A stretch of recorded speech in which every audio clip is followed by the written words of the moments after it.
कहानी नैना नाम की एक टूटी हुई औरत से शुरू होती है, जिसने कुछ समय पहले अपने बेटे को खो दिया था।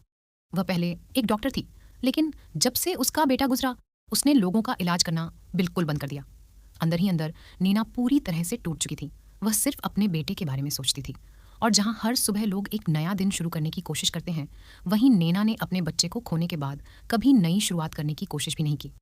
ना का एक और बेटा भी था, जिसका नाम डॉन था, जो अपने भाई की मौत से बहुत दुखी था। लेकिन डॉन ने खुद को संभाला, क्योंकि वह जानता था कि अगर वह टूट गया तो उसकी माँ का ख्याल कौन रखेगा। उनके पिता अक्सर बिजनेस ट्रिप के कारण बाहर रहते थे, इसलिए नैना और डॉन ज्यादातर अकेले रहते थे। एक दिन नैना और डॉन को कुछ जरूरी सामान खरीदने के लिए बाजार जाना पड़ा। वहां उन्होंने एक अनजान लड़के को अपनी कार साफ करते देखा। ये देखकर डैन को बहुत गुस्सा आया, लेकिन ना को उस लड़के पर दया आई और उसने उसे कुछ पैसे दिए। लेकिन नैना बहुत गलत थी, क्योंकि जिस लड़के का नाम राजा था, वह असल में एक क्रिमिनल था जिसे पुलिस ढूंढ रही थी। जब नैना और डैन घर लौट रहे थे, तो डैन ने गलती से राजा को अपनी कार से टक्कर मार दी, जिससे वह घायल हो गया। यह साफ नहीं था कि राजा जानबूझकर कार के पीछे आया था या यह सच में डैन की गलती थी। लेकिन डैन की परेशानी इसलिए शुरू हुई क्योंकि राजा को उसकी कार से चोट लगी थी।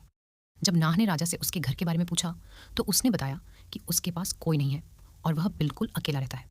यह सुनकर नैना को और हमदर्दी हुई और उसने उसे अपने घर पर रहने देने का फैसला किया। लेकिन डैन को उस पर बहुत शक था। वह जानता था कि राजा कोई मासूम लड़का नहीं है, और उसे लगा कि उसकी माँ उसे अपने घर में आने देकर गलती कर रही है। एक दिन डैन देखता है कि राजा अपनी माँ के करीब जा रहा है, उसे नाव चलाना सिखाने के बहाने। इससे उसे बहुत गुस्सा आता है। जब वह इंटरनेट पर राजा के बारे में सर्च करता है, तो उसे पता चलता है कि राजा असल में एक खतरनाक क्रिमिनल है। एक दिन जब डॉन घर से बाहर होता है, तो वह उसके घर पर फ़ोन करता है, लेकिन कोई जवाब नहीं देता। वह बहुत परेशान हो जाता है। जब वह घर लौटता है, तो देखता है कि राजा अपनी माँ के बहुत करीब आ रहा है, यहाँ तक कि उसके साथ इंटीमेट भी हो रहा है। यह देखकर डॉन अपना कंट्रोल खो देता है और उसे मार डालता है। फिर वह राजा की बॉडी को जंगल में फेंक देता है। जब बाद में पुलिस उनके घर आती है, तो नैना को पता चलता है कि राजा सच में एक खतरनाक क्रिमिनल था। इस बीच डॉन घर का सीसीटीवी चेक करता है और पता चलता है कि नैना और राजा असल में रिलेशनशिप में थे।